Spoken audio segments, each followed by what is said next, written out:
A Turkish butcher became world famous for sprinkling salt like a weirdo, and then let that 15 minutes of fame completely destroy him. By the end of this, you'll understand why he became one of the most hated people on the internet. And honestly, he earned it. This is Nusret Gökçe, better known as Salt Bae, and his story is a masterclass in how quickly fame exposes someone who was never actually special to begin with. Yeah, he grew up poor in rural Turkey, had to drop out of school in 6th grade to work at a butcher shop. That part deserves respect. But here's where the story stops being sympathetic and starts getting ridiculous. And this ego would eventually explode in one of the most embarrassing moments in sports history. In 2010, he opens a steakhouse in Istanbul. Nothing impressive, just another place serving grilled meat. But Nusret's sitting there thinking he's destined for greatness, like the universe owes him something just for showing up. He wants to be more than a chef. He wants to be an experience, a brand, a celebrity. Keep that ego in mind because it becomes important real fast. January 2017. He posts a 36-second Instagram video of himself cutting a steak. Except he's not just cutting it, he's performing, posing, acting like he's on a stage. And then comes the moment. That absurd salt sprinkled down his forearm. It's theatrical, it's bizarre, it's oddly captivating. The video goes nuclear. Millions of views, memes everywhere. Suddenly, this random Turkish chef has a nickname and the entire internet knows his face. And that's where the entitlement starts. Because instead of staying humble, instead of recognizing he just got insanely lucky with a viral moment, Nusret decides he's actually a genius. Celebrities start showing up. Leonardo DiCaprio, DJ Khaled, every influencer with a blue checkmark. They're not coming for the food, they're coming for the meme, for the Instagram post, for the clout. But Nusret interprets this as validation that he's actually special. So he goes on an expansion rampage.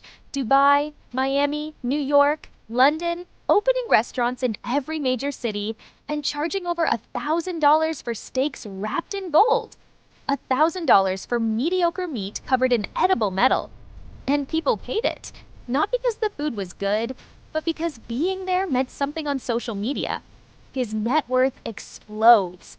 Luxury cars, designer watches, living like an A-list celebrity. The guy who used to work in silence is now posting himself constantly, acting like he's earned the same status as the actual celebrities eating at his restaurants. But here's what was actually happening. The food was shockingly bad. Despite charging prices that suggested Michelin star quality, customers were getting overcooked, under-seasoned, embarrassingly mediocre steaks.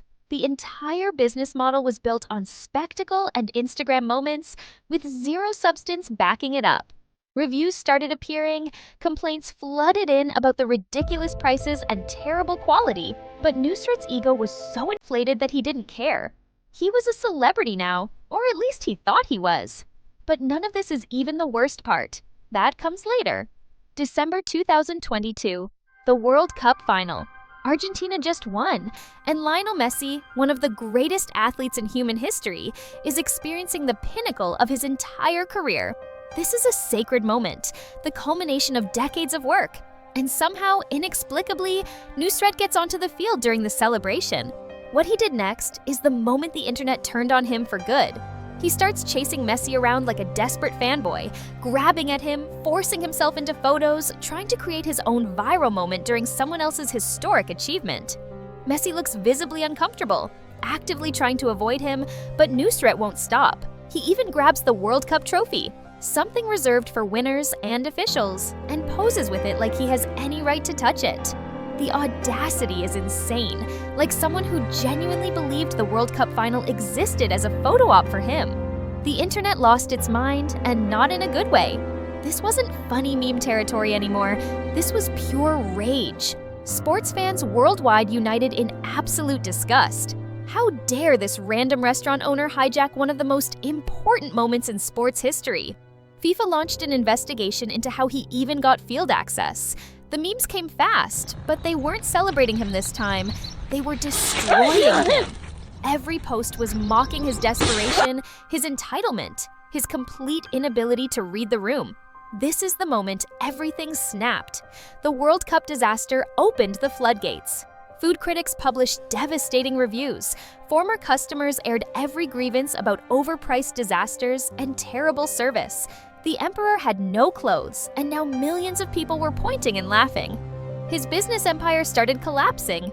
Multiple locations reportedly closed or slashed their hours. The lines vanished. The celebrity endorsements dried up.